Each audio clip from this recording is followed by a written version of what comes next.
Hey guys, Sean here. Welcome to the F1 Word and to the news that Red Bull and Toro Rosso have both confirmed their driver lineups for the 2020 season.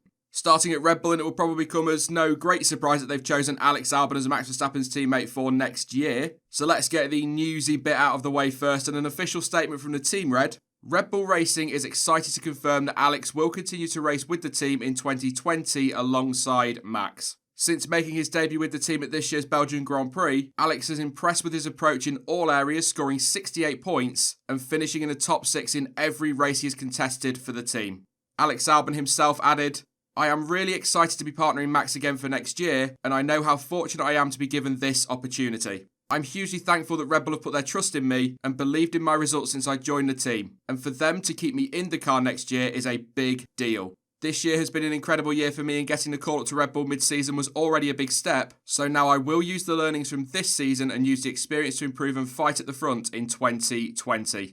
As for Toro Rosso, well, I think you've already worked this one out. Daniel Fiat and Pierre Gasly are both staying put. Their statement read, Toro Rosso is pleased to confirm that Pierre Gasly and Daniel Fiat will be continuing with the team in 2020. Both drivers have proven their capabilities throughout the 2019 season, with Daniel scoring the team's second podium in its history at the German Grand Prix, and Pierre's strong performances beginning immediately upon his return to Toro Rosso. Adding to that, Pierre Gasly said, Toro Rosso has always given me the best chances to perform every season, and I'm super motivated and dedicated to repaying them with the best results possible next year. Toro Rosso has been improving year after year, and it's great to be a part of the journey. I'm very excited to see what we can achieve together in 2020. So then that's 3 more seats confirmed, meaning that we are just waiting on Williams now, although they have already said that won't be announced before the end of the season. But I think it's safe to assume that provided all the super license stuff is okay, that will be going to Nicholas Latifi.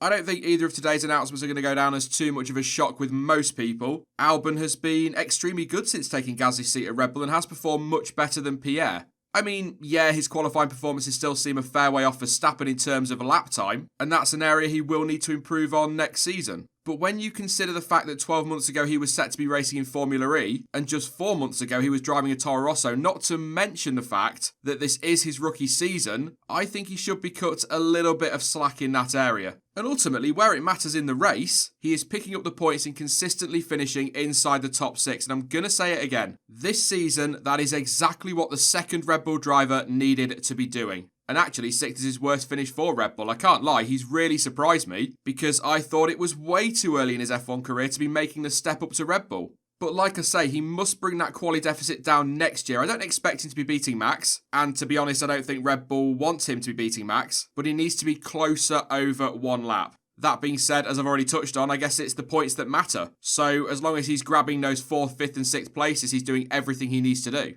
As for the Toro Rosso lineup, I'm personally really pleased to see both drivers stay. I'm going to get the sceptical part out of the way first and say that, to be fair, it's not like they had a huge pool of young drivers to choose from like they have in the past, and so it could well be the case that they were left with very little choice. However, I've got to say that does both Fiat and Gasly a disservice. Pierre has been so much better since he returned to Toro Rosso, and as I've said many times over the last few weeks, he just looks more comfortable with the car and more settled, happier within that team. He has, once again since his return to Toro Rosso, demonstrated that he can still deliver very good performances. I go back to what I was saying during the summer break. I honestly do think that the pressure was just a little bit too much for him at the main team. And who knows, if he nails it next season, maybe he'll get a call-up. You never know. So pleased he's staying and getting another crack at it next season. And Fiat, well, his season hasn't massively surprised me, but I know a few have been surprised with just how good he's been since his return. But I have always maintained that Fiat is a far better driver than he's been given credit for in the past, and despite, a sloppy last couple of races, I don't think that's taken too much of the shine off his season. What is it now? 8 points finishes, including a podium in Germany, and a total of 34 points, and he's actually only 10 points off making the top 10 as well. And the way this season's gone in that midfield, who would bet against him maybe ending up inside that top 10?